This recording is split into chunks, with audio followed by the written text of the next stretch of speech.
Hi, I'm Jerry Ward, and I have the fortune to be the chairman of the board of Kosair Charities. Some 60 years ago, this community was haunted by the epidemic of polio. It afflicted thousands of families across our region. That is when Kosair Charities stepped up, joined with others, and led the way in eliminating that devastating disease. As we approach our 100th anniversary, we at Kosair Charities see another epidemic sweeping across this community, and that is the epidemic of child abuse.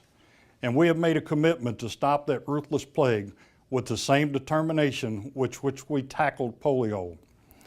Kosair Charities and our dozens of partners, which are part of the Face It movement, are going to make Louisville abuse-free by 2023. When we achieve that goal, what a great 100th birthday celebration we can have. Hello, I'm Dwayne Westmoreland with Kentucky Youth Advocates. I'm sure you join Kentucky Youth Advocates in thanking Kosair Charities for initiating the Face It movement. As Jerry said, we must accept no less than an abuse-free Louisville by 2023. To that end, the Face It movement is working to eliminate child abuse in ways large and small. It means training for medical professionals, child care workers, and educators.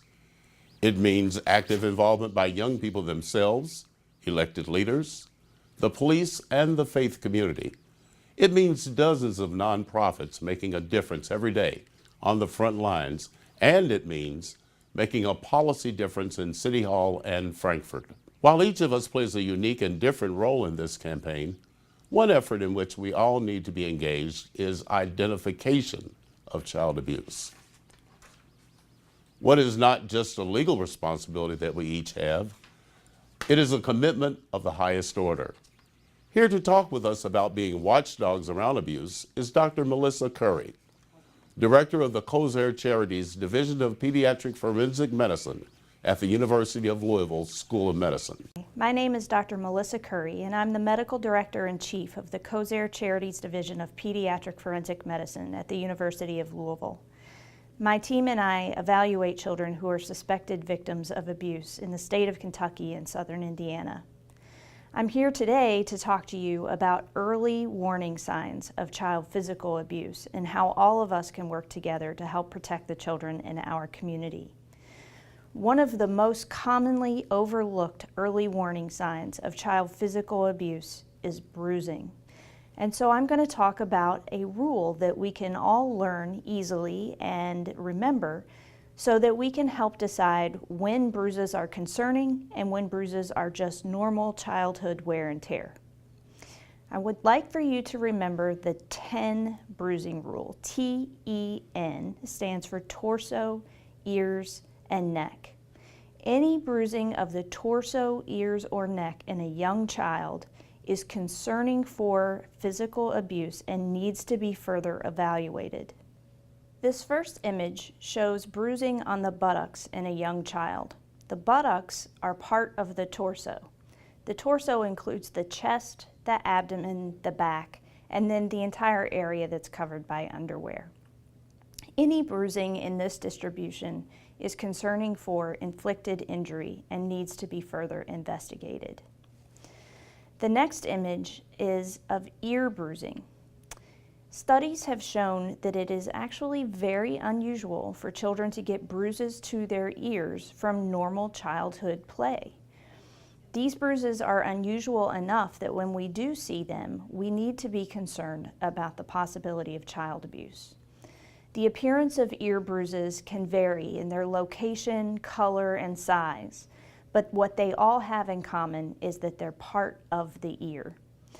This is a particularly helpful area to look at because in most young children, the ears are exposed and are not covered with clothing. And so even with casual contact with young children, we have the opportunity to see their ears. The next image shows bruising on the neck of a young child. So we've gone through torso, ears, and now neck. Anytime we see bruising to this protected area of the body, we need to take this very, very seriously, particularly when those bruises are somewhat round and located in this area underneath the jawline. In many children who present with this particular appearance of bruises, they have been a victim of abusive head trauma. These bruises are not common from normal accidental childhood wear and tear. In addition to the torso, ears, and neck portion of the bruising rule, there's also the part of the rule that applies to babies. It turns out that studies tell us that young babies tend not to get bruises until they're developmentally able to pull up and to start taking steps along furniture. In our youngest infants, any bruising in any location on their body is cause for concern and needs to be reported promptly. Bruising in babies is never normal, and it's one of the most commonly overlooked early warning signs of physical abuse.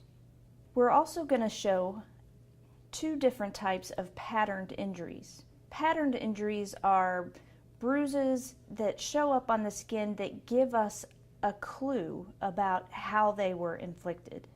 The two most common patterned injuries that we see in children are slap marks and loop marks. This photograph shows an example of a slap mark. Anytime we see bruises that are stripe-like, we call them parallel linear contusions.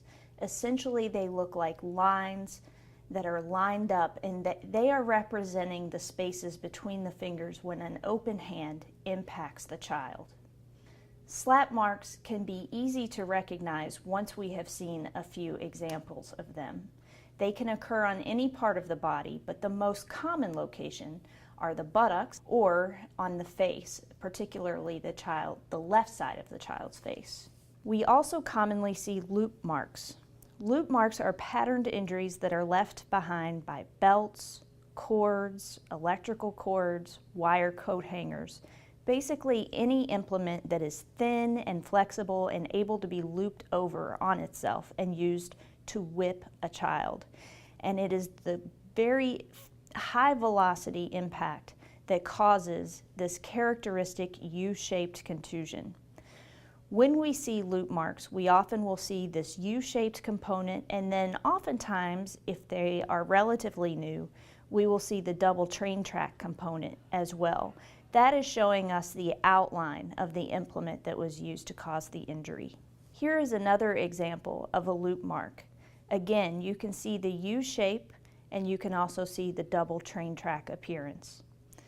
Children cannot bump into or fall onto a rigid object and get a patterned injury.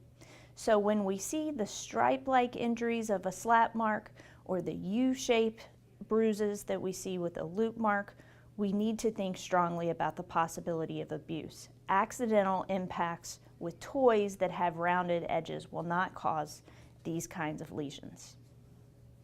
You now have a rule that you can apply whenever you see a bruise in a young child to help you decide whether or not to be concerned. One of the things that I think is helpful is to understand what normal bruising appears like in young children. Children, once they are mobile and playing and able to fall down developmentally, they start earning their bruises. They tend to bruise on the fronts of their bodies over what we call bony prominences. Bony prominences are the forehead, elbows, the knees, and the shins especially get the brunt of it. So when we see bruises on children that are not on the front of the body or over bony prominences, that can be concerning. Another critical role all of us can play in our community to help protect children is to help ensure that all children have safe caregivers.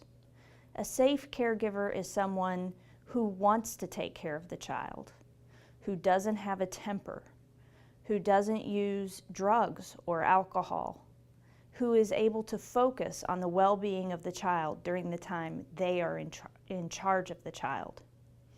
Oftentimes, in severe physical abuse cases, it is a substitute caregiver who is the perpetrator of the abuse. Anything that we can do within our community to encourage young parents to ensure that they have safe caregivers for their children can be helpful. One other component of choosing safe caregivers for infants and young children is helping to make sure that those caregivers understand about infant crying. It turns out, probably not as a surprise to any of us, that crying is one of the most commonly cited reasons for child abuse. All babies cry, and lots of toddlers cry too. It's important for caregivers to know concrete techniques for how to soothe a crying infant, whether it's to rock them or to check to make sure they don't need their diaper changed or to be fed. But also, caregivers need to have the permission, if they're feeling frustrated, to put the baby down and walk away. Take a break, regroup, step away for a moment or two, and then go back and check on the baby. Crying never hurt a baby, but shaking will. Making sure that the caregivers who are taking care of babies and young children understand how to keep their cool and soothe themselves, in addition to soothing the baby, can be absolutely critical. Once we have encountered a child or a family in whom we have concerns about abuse, it's important to know how to make a report.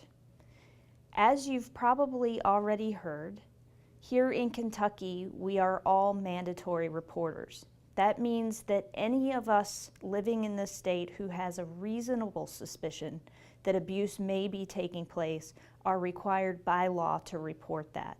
We must report to either Child Protective Services or to our local police department.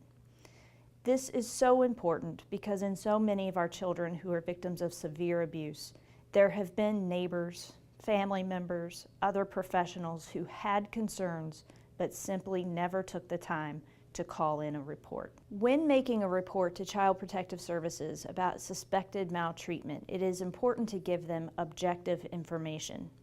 This includes the date and time that you saw the incident, details about the location and the appearance of the bruises, information about how the family dynamic appeared if you were able to witness that. Sometimes when making a report to Child Protective Services, it can be helpful to have notes in front of us so that we remember to mention all of the specific concerns that we have.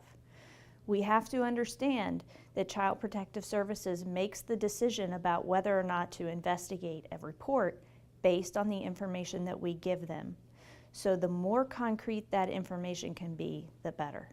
Here at the COSAIR Charities Division of Pediatric Forensic Medicine at the University of Louisville, we are available 24 hours a day, 7 days a week, to help anyone who has a suspicion of abuse in a child understand what their next steps need to be. If you ever have any questions about how to make a report to Child Protective Services or what the most appropriate next step would be, you can call us at this number.